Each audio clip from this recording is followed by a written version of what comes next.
मुफ्ती तारिक मसूद के बयानात के लिए तारिक मसूद एक्सक्लूसिव को सब्सक्राइब करें। तारिक मसूद एक्सक्लूसिव।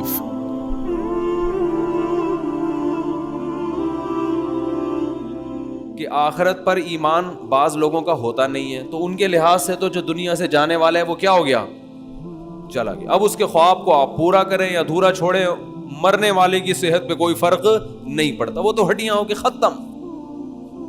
और अगर आपका आखिरत पर ईमान है कि नहीं मर के ख़त्म नहीं होता, हिसाब व किताब शुरू होता है, तो आखिरत पर ईमान जिसका है तो हमें अल्लाह उसके रसूल ने बताया है कि आखिरत में नेक अमल फ़ायदा पहुंचाता है।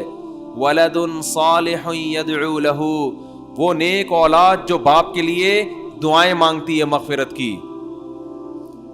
इल्म युंतफ़अु बिही, इल्म जिससे फ़ायदा उठाए लोग, कोई भी इल्म हो, चाहे दीन का इल्म हो या दुनिया का इल्म हो, जिससे लोग फ़ायदा उठाएं। युंतफ़अु बिही, क्या अल्फाज है। आज मुझे इस हदीस का मतलब समझ में आ रहा है। नबी सल्लल्लाहु अलैहि वसल्लम ने फरमाया, इज़ा मात इब्नु आदम इनक़तअ अमलुहु इल्ला मिन सलास है। बाज़ हदीस के अल्फाज ऐसे होते हैं जो उस वक्त समझ में नहीं आते, हालात समझा देते हैं कि इसका ये मफ़हूम है। नबी ने फरमाया, इंसान जब दुनिया से जाता है उसका अमल ख़त्म, तीन चीज़ें बाकी रहती हैं। सदक़तुन जारिया, कोई नेक काम करके गया जिससे लोग फ़ायदा उठा रहे हैं, कुआं खोद दिया, मदरसा बना दिया, मस्जिद बना दी, यतीम खाना बना दिया, अस्पताल बना दिया। वलदुन सालिहुन यदउ लहू, नेक औलाद जो बाप के लिए दुआएं। सवाल पैदा होता है, औलाद अगर नेक ना भी हो तो भी बाप के लिए दुआएं मांगेगी, वो तो बाप को फ़ायदा होगा। तो सालिह का लफ्ज़ अल्लाह नबी ने क्यों बताया, नेक औलाद? सवाल पैदा होता है कि नहीं होता? इसका जवाब यह है कि दुआएं नेक औलाद ही मांगा करती है। बुरी औलादें एक दफ़ा कुरान ख़वानी करवा के, देगें बांट के, तंबू शंबू लगा के ख़त्म। बहुत मुश्किल है यार, कैसे समझाएं बात, इतनी साफ़ सुथरी बातें भी समझ में नहीं आ रही तो फिर क्या समझ में आएगा। इमरान खान की तकरीर तो फिर बहुत मुश्किल है कि वो समझ में आ जाए, या और किसी सियासी लीडर की। जी तो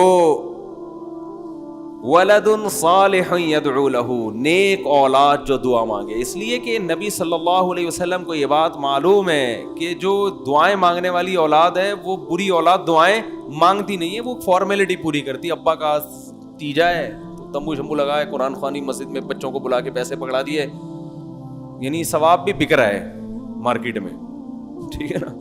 कि मदरसे के बच्चों को बिरयानी, बच्चे भी देख रहे होते हैं आज बिरयानी टाइट, वो उसी हिसाब से बख्शिश की दुआ करते हैं जितनी उस बिरयानी में बोटियां नजर आए।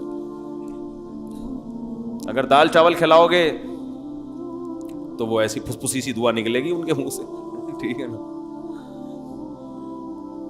तो जितना गाढ़ा सालन होगा उतनी ज्यादा बख्शिश दुआ, यानी ऐसी पावरफुल दुआ। तो वो फॉर्मेलिटी है कि अब्बा थे, फिर सालाना बरसियां मना लेते हैं। ये कोई मग़फ़िरत के, ये कोई इसाले सवाब थोड़ी है, तो कुछ भी नहीं है, ऐसे ही है, एंटरटेनमेंट है, एक फॉर्मेलिटी है कि हर कौम में कुछ रसूमात होती हैं तो मुसलमान भी कुछ रसूमात कर लेते हैं। ये दुआ नहीं है। हकीम उल उम्मा मौलाना शरफ अली थानवी रहमहुल्लाह ताला थे, बड़े कड़क मिजाज। उनको किसी ने हदिया दिया और फरमाया, हदिया देते ही फरमाया दुआ करें मेरे लिए। उन्होंने फ़ौरन हदिया वापस किया, फरमाया हमारे यहाँ दुआएं बिकती नहीं है।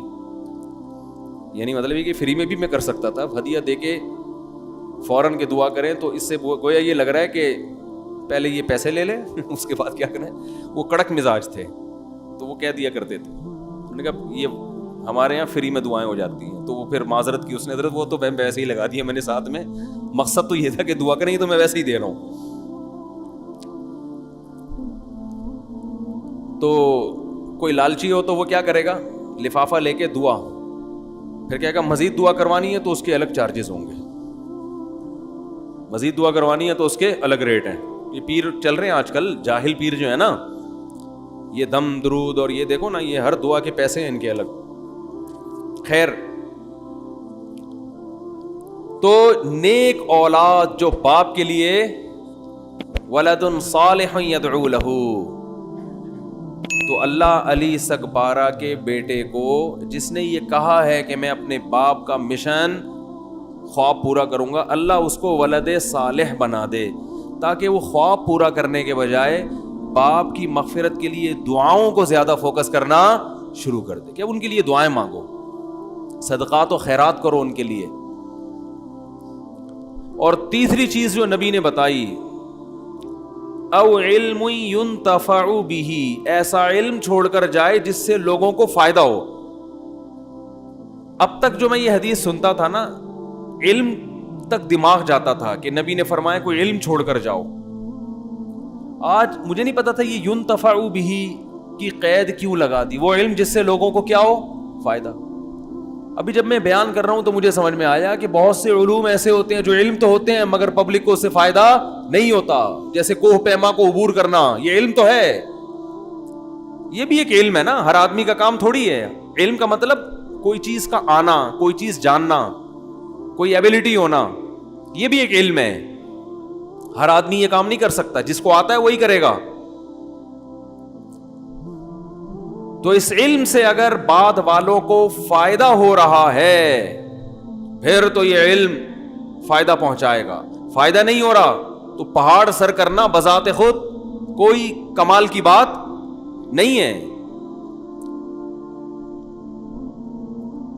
تو ينتفع به، اے اللہ، نبی نے فرمایا وہ علم جس سے لوگوں کو، وہ علم ڈاکٹر عبد القدیر خان کے پاس، جس سے لوگوں کو کیا ہو رہا ہے، قوم کو کیا ہو رہا ہے، فائدہ۔ وہ علم ڈاکٹروں کے پاس ہے جس سے لوگوں کو کیا ہو رہا ہے، فائدہ۔ وہ صحیح حکیموں اس لیے حکیموں میں 2 نمبر بہت مارکیٹ میں آ گئے ہیں، وہ صحیح حکیم ہوتے ہیں ان کے پاس ہے۔ تو اور ایک اور حدیث میں آتا ہے، آپ صلی اللہ علیہ وسلم نے دعا مانگی، اللہم انی اعوذ بک من علم لا ينفع ومن عین لا تدمع ومن دعاء لا يستجاب لها۔ اے اللہ، میں تیری پناہ مانگتا ہوں ایسی آنکھ سے جو روتی نہ ہو۔ سخت آنکھیں ہوتی ہیں نا، نصیحت کی بات سن کے بھی اس کو رونا نہیں آتا، مجھے ایسی آنکھ نہیں چاہیے، ایسی آنکھ چاہیے جو تیری یاد میں، تیرے خوف سے روتی ہو۔ فرمایا وَمِنْ عِلْمٍ لَا يَنْفَعُ، اور ایسے علم سے بھی پناہ مانگتا ہوں جو فائدہ، بولو نا بھائی، نہ پہنچائے۔